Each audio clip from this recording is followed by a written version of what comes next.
Yes. Okay, so thank you very much. I'm very pleased to be here and be a part of your interesting and important work of story. I believe it's a very important topic, story. And so this is the headline, the power of story. It's really a powerful thing. I know that you know that. But I hope that we can also transcend the understanding of story, and that's what I want to do in my talk. Is it? Yes, thank you. So I think that we are living in a story, we're inhabiting a story, and I mean that in a very literal sense, that really we are playing parts in a story that we are often not aware of. It's like we are fish in the sea, swimming in this story, and we have always done that. So like fish in the sea, we don't even know that water exists. And we don't even know the story we are living in. But we are telling it to each other every day. In conversations, in the choices we make, in what we buy, the careers we pursue, in the politics that we have in our different contexts. We are telling a story. And I think it's really useful to kind of look at that story and see what are the assumptions we are making in this story about the world and about each other. What are the ideas the story is based on? Because I think that we are about to change the story, whether we know it or not. And to do that in a way that is healthy and sustainable, or whatever word you want to use. It's good to see or have an idea about what is it that we are exchanging for what. So what new story is it that we want to tell each other? The story we are living in, we can call it the story of separation. So one of the basic understandings in the story that we are inhabiting is that we are separate from the world. Maybe the deepest assumption is that humans are separated from nature. But from that assumption also comes that we are separate from each other.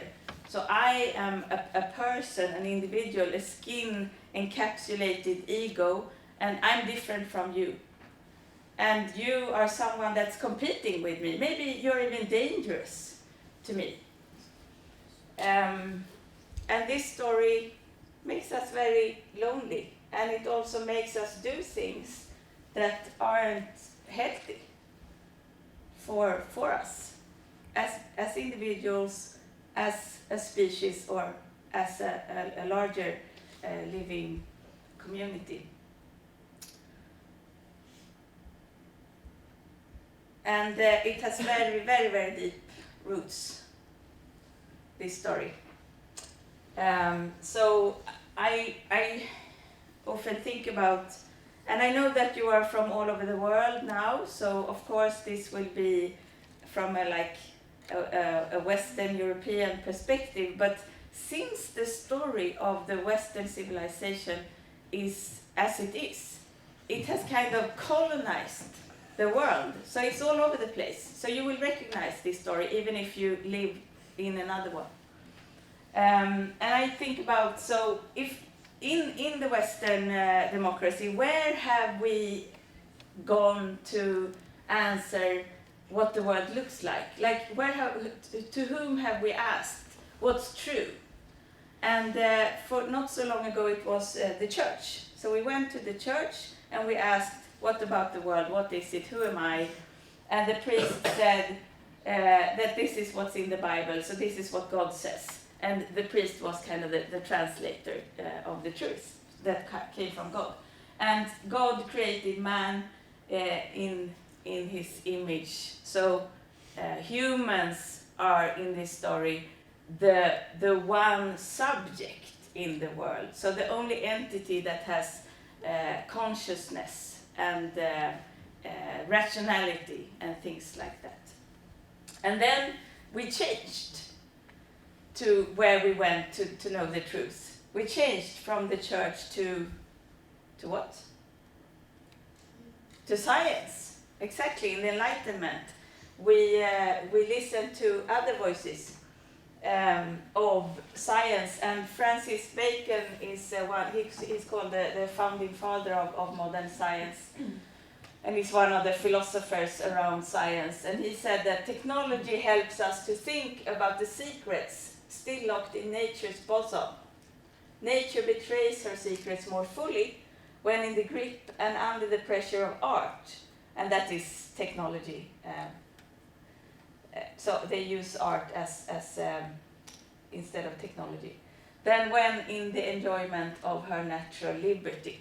So we need to control and dominate nature to get what we want from her. And of course this language where nature is a woman is not a coincidence, because women are seen as closer to nature while men are kind of the rational beings, the one that were created in the image of God, and then he took a rib from man to create woman. Okay, that's another story. So one of the basic tenets from science still in this day. So I am kind of, my academic background is in science as an ecologist. So we are still thinking about nature in this way, that it's the property of man. It's a resource for us, objects that we can use to our enjoyment and development. And that's a very old thought. So this story of separation is actually what makes it reasonable for us to cut down forests and call it growth. It's what makes it reasonable for us to use poisons when growing our food. It's what makes it reasonable for us to turn weapons against each other for an imaginary border on a map. Because we have this idea that we can separate reality, that it doesn't have to do with us directly. And if we listen to science, we will also know that that's simply wrong. The world isn't structured like that. Försvann Are we ljudet? Jag tror ljudet försvann. Jaha, okej. So I'll keep quiet.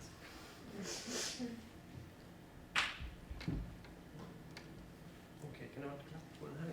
Ja, tack lite. Ska vi bara byta lite? Okej. Den här.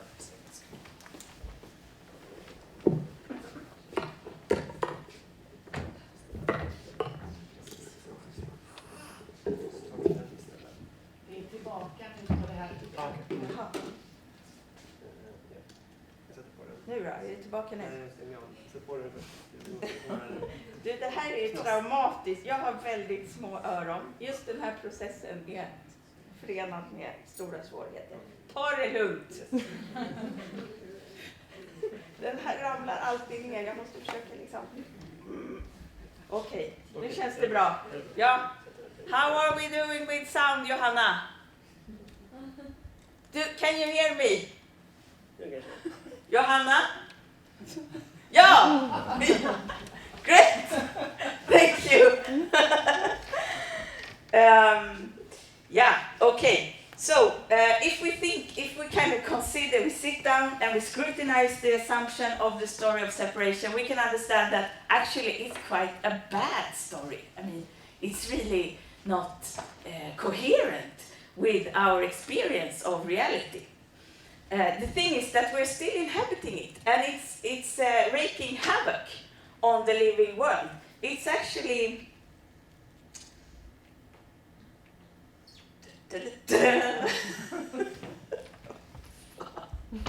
so it is actually a colonizing story.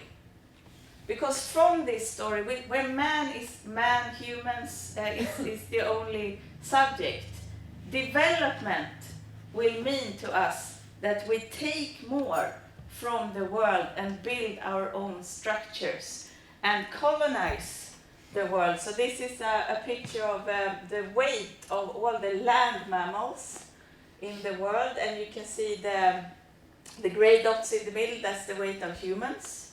and the light gray dots, that's the weight of human, the animals that pertain to humans. So our livestock, like cattle, pigs, goats, sheep, and horses. And together, our weight is more than 95% of the weight of all the land mammals on this planet.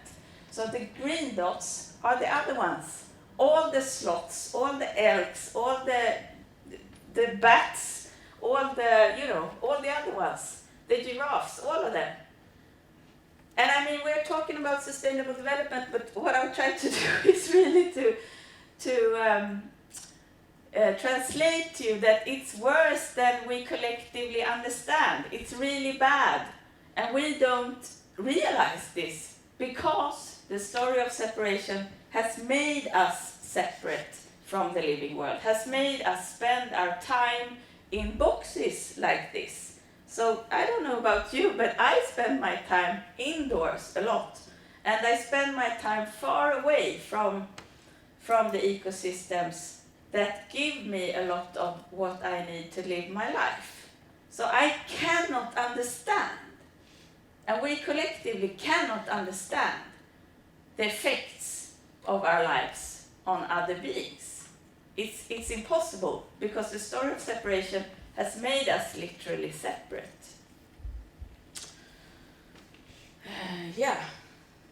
And there are many ways to understand this. This is a story that a study that came out 2 years ago, where researchers has tried to estimate the weight of the technosphere. So the things humans build. Taking things from nature, we build things like this building and like infrastructure, roads, bridges, cars, stuff. And actually, the technosphere is now more than the whole biosphere. And of course it is. This is what will happen when we have this idea about the world and about who we are in the world. So the story of separation is systematically converting the living world into stuff. And one can think about within this story that we all inhabit, what does success mean? What does prosperity mean? What does development mean? When we are talking about sustainable development, we have to first think about what do we even mean when we say development? What is the direction we are going in?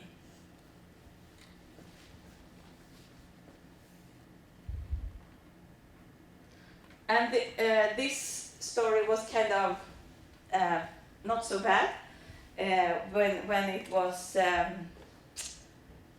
like up until the 20th century, and especially the Second World War, it wasn't so harmful because we weren't so powerful. So we could have this story, but we couldn't have a lot of impact because we didn't have so much power in our hands.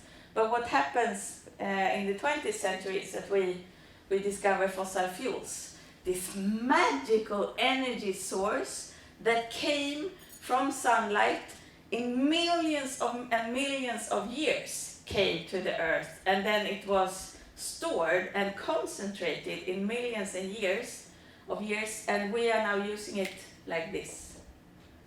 So it's really a source of energy that hasn't got any equivalence. So we're using it, but we cannot keep using energy in this.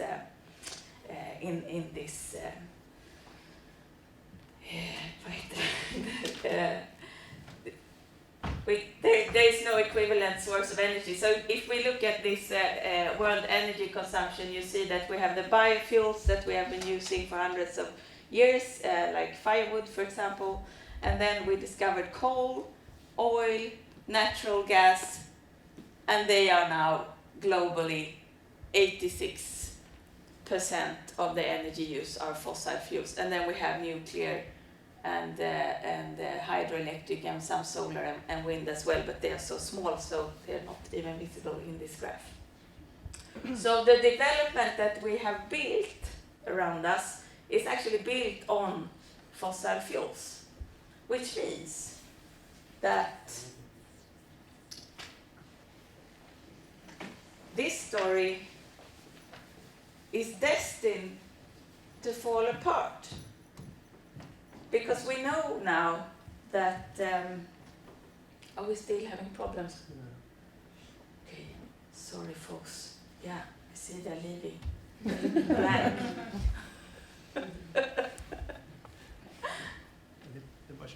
Yeah, okay. Yeah, so, well, we know the effects of using fossil fuels. It creates climate change that is catastrophic. But it's also the case that it's not... shit, I'm really losing my English. I'm sorry about this. You can't keep using it forever and ever because it's a finite source of energy.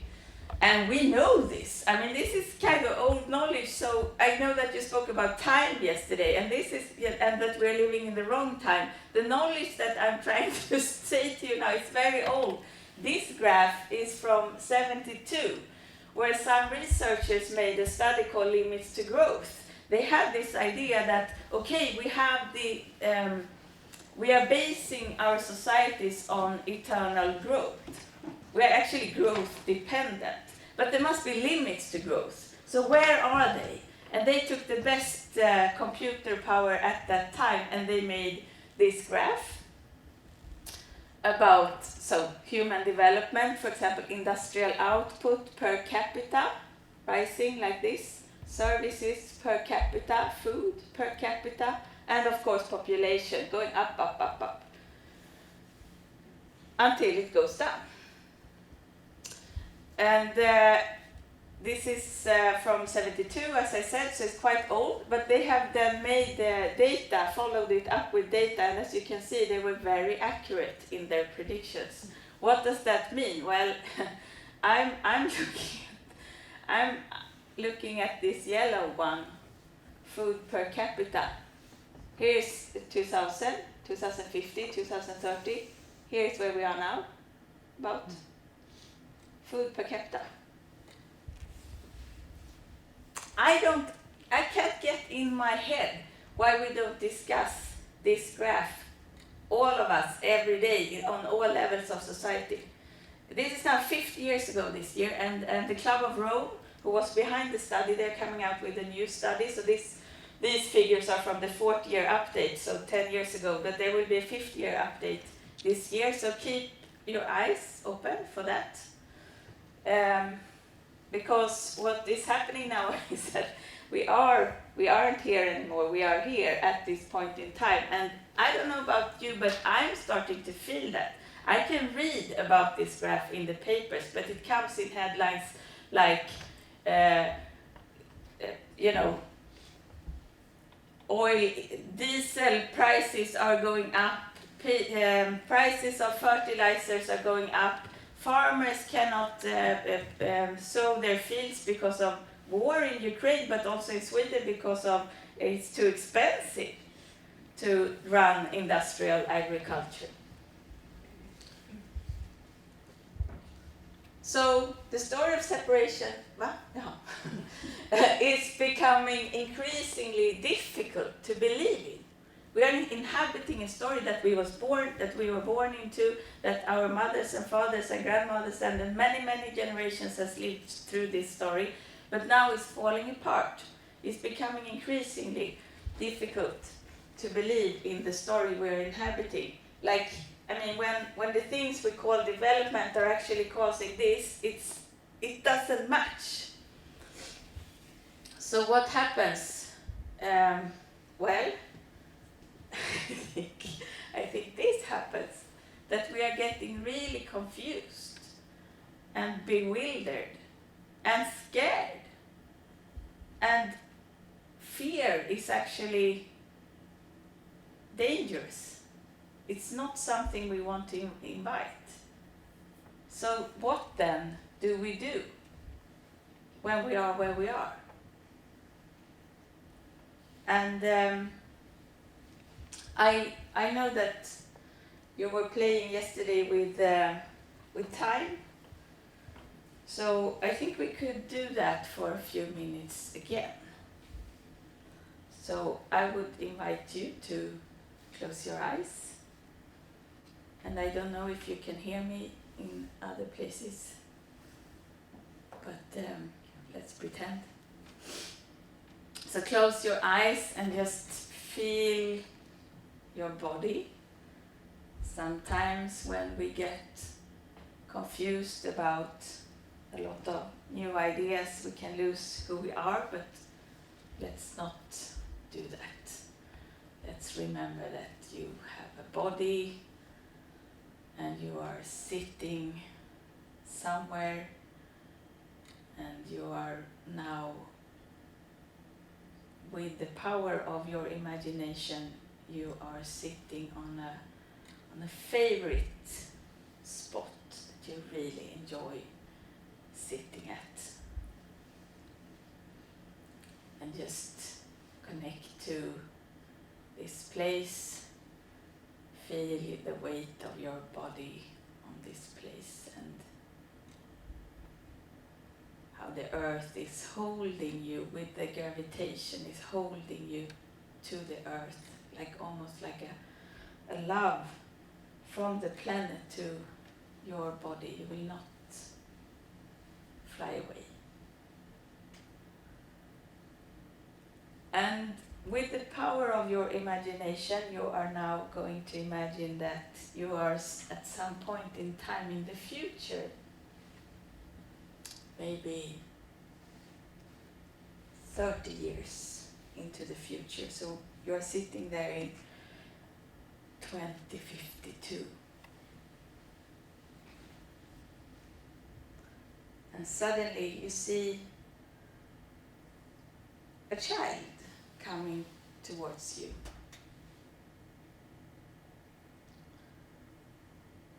But you have to have some assumptions before she's coming. Sorry, I forgot about them.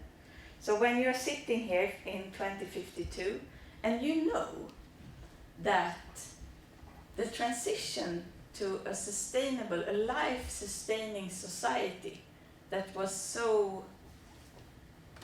so far away in the beginning of the century, it has actually happened. So the crisis that threatened humanity and the very life on Earth, they have been averted. These destructive patterns were so interconnected that the transition to a life-affirming society during the first decades of the century, they were faster than anyone could have imagined. Now, this change seems so logical and inevitable that you take it for granted.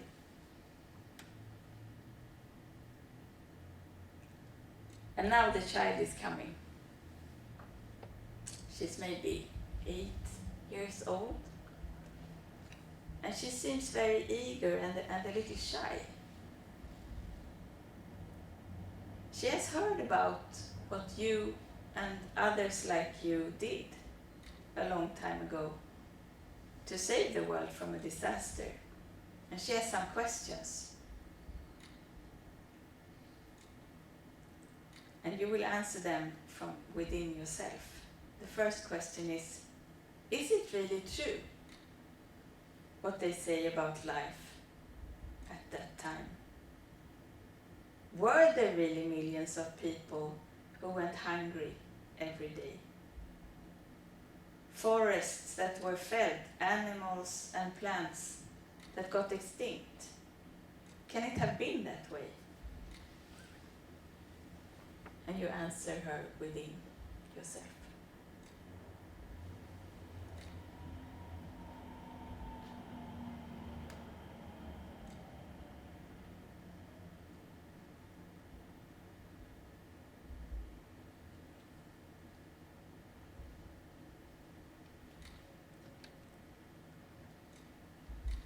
she seems to find it really difficult to believe. And she has a second question. And it is, what was it like to live in such a world? Weren't you scared and sad all the time?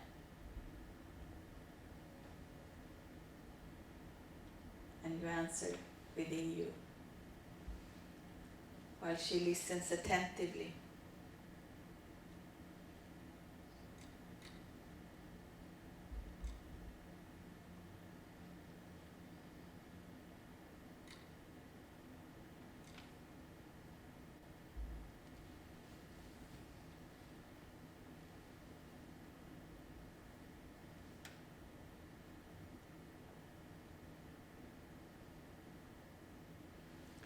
And she has one last question.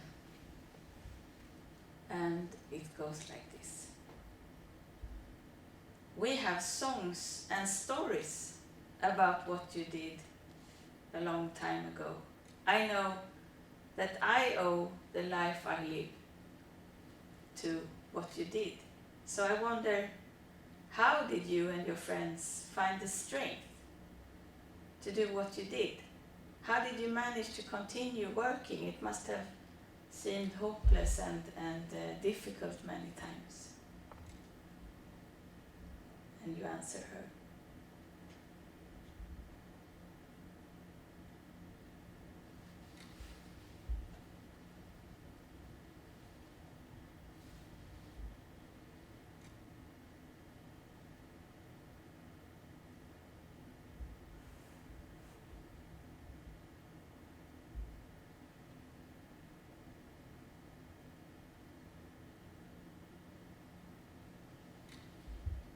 Now the child has heard what she wanted to hear, and she runs back to her friends. Halfway there, she turns towards you and she looks at you and she says, "Thank you." And you see her go. And it's time to come back to 2022. This room at Gothenburg University, and you know that there may still be a lot to do in this transformation, but maybe we have come further than we know, since we tend to live in the wrong time. That's possible. And I don't know, I'm not so much in touch with people in other places, but if you want to, you can write in the chat. If you feel called to, maybe you can share. What did you tell? If you even hear me, what did you tell the child? How do you keep going? How do you manage? Where do you find strength and power to be an actor in the transition? I see Eva. Hey Eva, do you hear me? Yes, great, fabulous. Yeah, okay, and let's move to a new story. Why not? Since the old one is falling apart, we have to start thinking about a new one. So to move from the story of separation to another story that you can call the story of interbeing, where we understand ourselves as belonging to this world, as parts of this world, and where, I'm just going to see if I need some, if I forget something.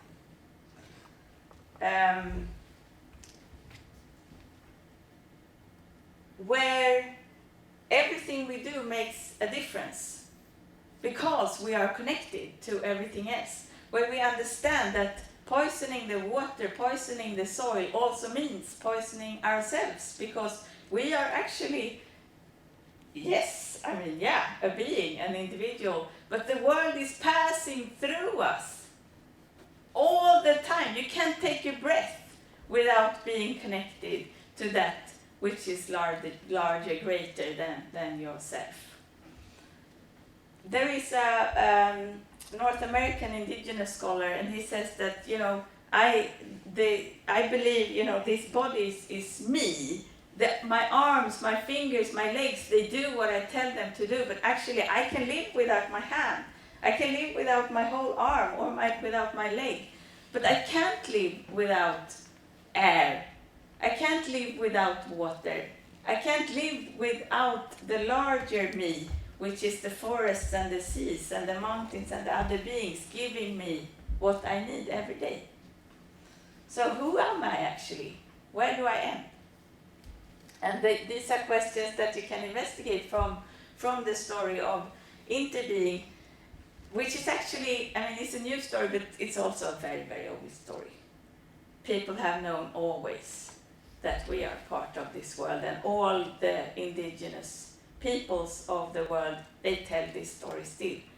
And they do that in very elaborate ways with ceremonies and rituals, reminding ourselves, because humans, we have this capacity of imagining something else than what is, and that is what makes it possible for us to live in a story. So we have to always remind ourselves that, yeah, we are special and we are unique, but we are also always a part. And that's, I think that Carrie asked you yesterday to think about what you feel gratitude, what you want to say thank you to. Is it? Someone said, okay, maybe I missed that. But a lot of people, they have this ritual to remember to say thank you for the food, for example, for the spring coming. And that is actually something that makes us remember that, yeah, we are part of something. So saying thank you is kind of a connecting activity.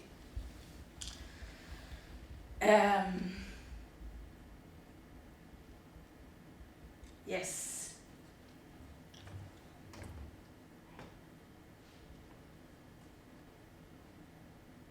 And of course, inhabiting a story of interbeing is a very different thing from inhabiting a story of separation. It requires new knowledge, new skills, new capacity.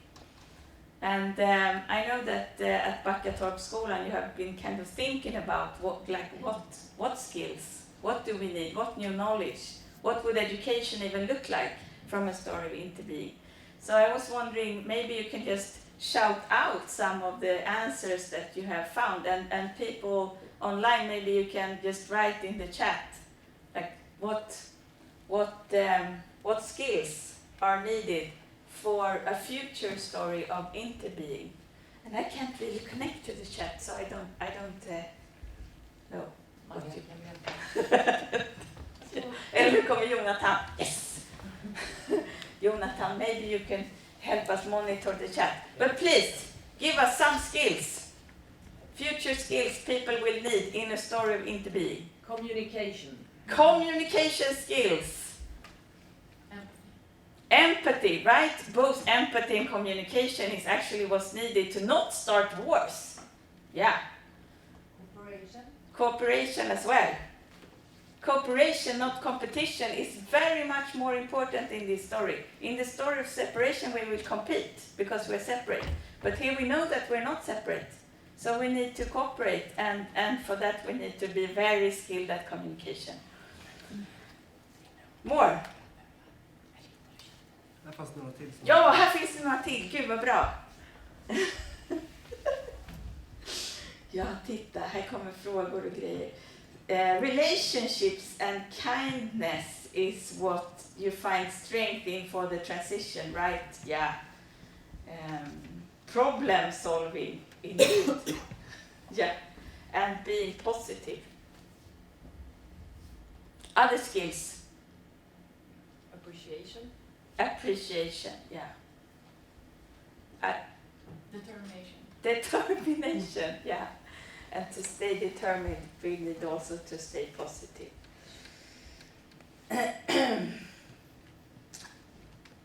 Actually,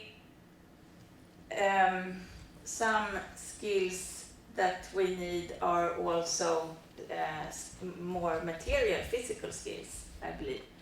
because if you are to have a relationship with what you need more than we have today, you will also have to have some very practical skills that we have lost, but quite recently. So maybe it's just about time now that we collectively try to reskill ourselves with things that our grandparents or grand-grandparents knew very, very well. Tack. Ja, men det gick inte. Det var det. Det var det. Så då, ja. Men vi ska snart avsluta. Okay, so other skills and other knowledge is actually what I find very, very fascinating. So I'm an ecologist by education. And when I studied ecology, some things that we know today, I mean, I'm not very, very old, so this is not a very long time ago. But things that we know today about how the world works was just not on the agenda at that time. So you could study a forest, and that means that you study, the tree species, different species, you study mushrooms, you study the animals of the forest. But nowadays, we know that a forest is more like a living being, where the trees of even different species are communicating with each other, telling each other when spring is coming and when insects wanting to eat them are coming, or deers or different enemies. And they are even communicating and exchanging materials and nutrients and energy with each other through fungi, which is a totally different group of beings, of species. So it's actually a system, and this is kind of, I think indigenous peoples, they have always known this, but in the academy, this was totally not known 20 years ago.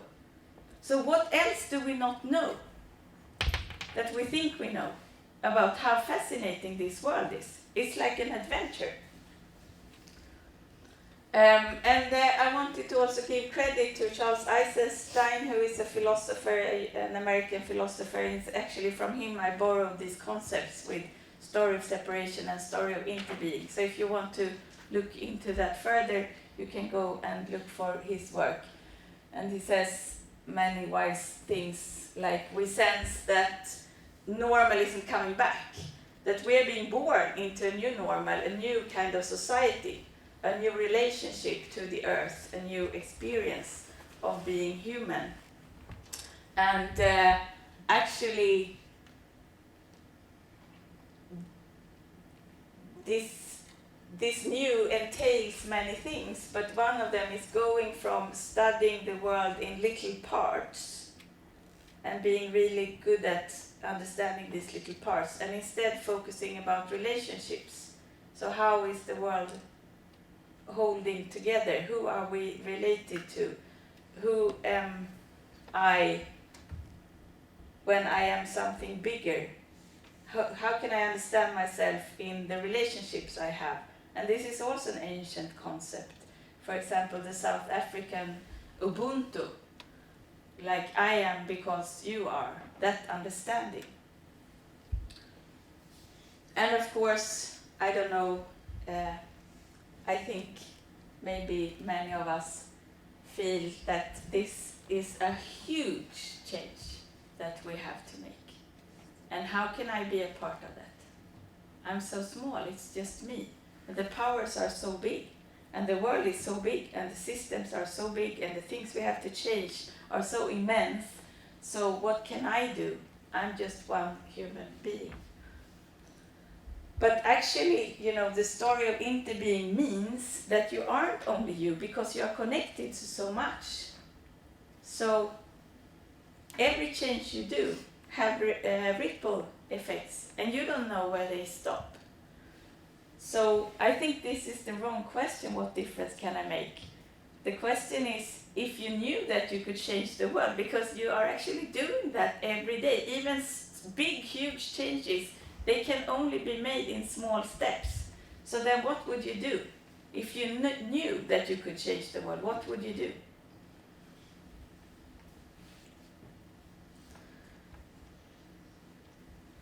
because this world that we are inhabiting is actually a world, and I see I have only 1 minute. It's actually a world of miracles. We are surrounded by miracles, that seeds can grow into pumpkins and even into huge trees. What is that if not a miracle? It's amazing. The world we are living in is amazing. So, I mean, you know this. to have that sense of awe in just being alive, the beauty of that, and making the world also more amazing and beautiful as humans can. I mean, where does it even stop? So celebrating, because I mean, you can get into this misanthropy saying, well, humans are only bad for the world, it would be better if there weren't so many of us, or if we didn't exist even. But we have this amazing capacity for imagination, and I want to end with that what the process we are in now, this space between stories, between an old crumbling story of separation and a new story of interbeing, is a transformation. It's a process of transformation. And transformations are difficult, but they are also like everyday processes. Transformations happens in nature all the time. And this is kind of the poster child of transformation, a butterfly, where the larvae is actually an eating machine. It's just like a big digestion system. It's eating its way through the world. And it would actually eat itself to death if it didn't get the signal saying that, okay, stop eating, you have to do something else. You have to build a pupae and get into a pupae, and maybe you don't know what to do at this point in your life, but you are in this pupae and you're actually going to die there. The larvae is dying in the pupae. It's not, this change is not about it growing wings from the body and legs and stuff. No, it's dissolving. But it's also nothing else than the larvae that then turns into a butterfly. And how does this happen? This is actually real, but it is like poetry. It has some cells in it that is called imago cells. Imago is the same word as imagination. They carry the dream of the butterfly in them, and they start to multiply. And at first they get attacked by the immune system of the larvae, and some of them die. But they keep going, and they build a structure that then transforms the larvae into a butterfly, which is a totally different being. It looks very different. It eats different things. It has a different beingness in the world, but it's the same as the larvae. That's transformation. It's a painful process, but it's also really beautiful and exciting, and that's where we are collectively. Thank you.